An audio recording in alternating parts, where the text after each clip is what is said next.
आज का ये एपिसोड शुरू करने से पहले एक छोटी सी बात। क्या आप भी अपना पॉडकास्ट बनाने की सोच रहे हैं? तो एंकर ट्राई कीजिए। ये पॉडकास्ट बनाने का सबसे आसान तरीका है। नंबर एक, ये फ्री है।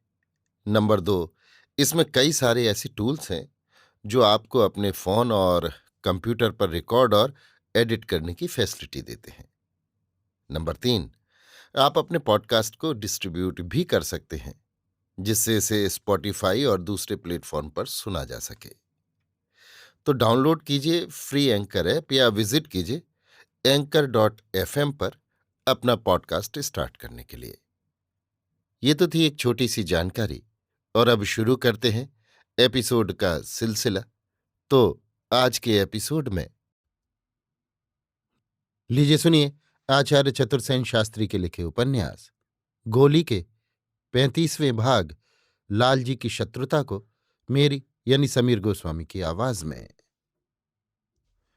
लालजी खवास रंगमहल में मेरा एकमात्र शत्रु था। जिस दिन मैं रंगमहल में आई, इस आदमी पर मेरी दृष्टि पड़ी। उसी दिन मेरा मन इसके प्रति घृणा से भर गया। इसके बाद जब मैंने इसके सारे चरित्र सुने जाने, तब से मैं इसे तिरस्कार की दृष्टि से देखने लगी। वो भी मेरी दृष्टि को पहचान गया। भला ये कैसे संभव हो सकता था कि जिसका रंगमहल पर अबाध शासन चलता हो, उसे एक जन्मजात गोली गुलाम तिरस्कार की दृष्टि से देखे, उसे तुच्छ समझे। वो तो रानियों तक को कुछ न समझता था। बस आरंभ ही से मेरी उसके साथ ठन गई। सभी लोग उसे बाबा साहब कहते थे, पर मैं उसे खवास जी कहकर ही पुकारती थी। मेरा ये संबोधन भी उसे सह न था। उसने भी मुझे नाम लेकर चंपाबाई कहना पुकारना आरंभ कर दिया। पर मुझे ये पसंद न था। मैंने उसके लिए ड्योढ़ी बंद कर दी। परंतु वो रंगमहल का तो एक प्रकार से सुपरिंटेंडेंट ही था। रंगमहल की सभी स्त्रियों की आवश्यकता की पूर्ति वही करता था। इसी का उसे घमंड भी था। पर मैंने सारी असुविधाएं सहन की और मैं इस पशु के सामने नहीं झुकी। मेरे इस काम में किसुन ने सहायता की। वो जब भी मेरी ड्योढ़ी में आता, किसुन बाहर ही उससे बात करता, उसे भीतर आने न देता।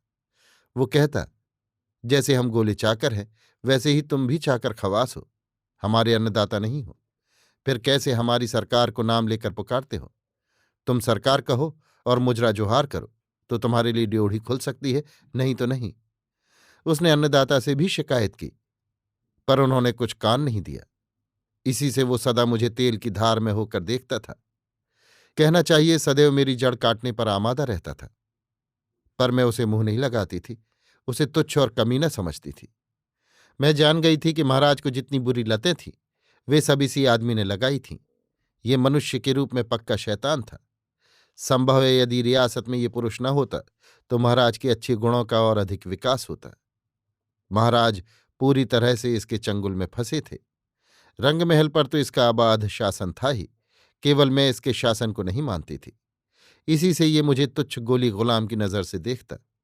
फिर गोली तो मैं थी ही, पर अपने गुणों तथा शिक्षा के कारण और आत्मप्रतिष्ठा की भावना से ओतप्रोत होने से मैं अपने को अब उतना ही नहीं समझती थी और समय समय पर उसका तिरस्कार कर बैठती थी। इसलिए इसने महाराज का मन मुझसे फेरने में बड़े जोड़ तोड़ लगाए। पर चाहे मेरे रूप गुणों से कहिए, चाहे सेवानिष्ठा से कहिए, चाहे स्वयं महाराज की शालीनता से कहिए, एक बार जो उनका मन मुझसे मिला सो मिला। मैं तो यही समझती रही। पर भीतर ही भीतर जो विष का पौधा पनप रहा था, उसे मैंने उस समय जाना ही नहीं था। महाराज सब कुछ उसकी सुनते थे, पर मेरे विरुद्ध कुछ भी नहीं कहते थे। हाँ, उसके विपरीत भी नहीं सुन सकते थे। महाराज की मर्जी के खिलाफ मैं उन्हें चिढ़ाना पसंद नहीं करती थी। अतः मैं कभी अपने और उसके बीच के विवाद को महाराज तक नहीं ले जाती थी। स्वयं ही मैं इससे निबट लेती थी। इस काम में किसुन मेरे साथ था। वो एक वीर पुरुष की भांति इस नरपिशाच से मेरे पक्ष में लोहा लेता था। अंत में तो मुझे इस नरपशु के षड्यंत्र का शिकार होना ही पड़ा। अभी आप सुन रहे थे आचार्य चतुर्सेन शास्त्री के लिखे उपन्यास गोली के 35वें भाग लालजी की शत्रुता को मेरी यानी समीर गोस्वामी की आवाज में।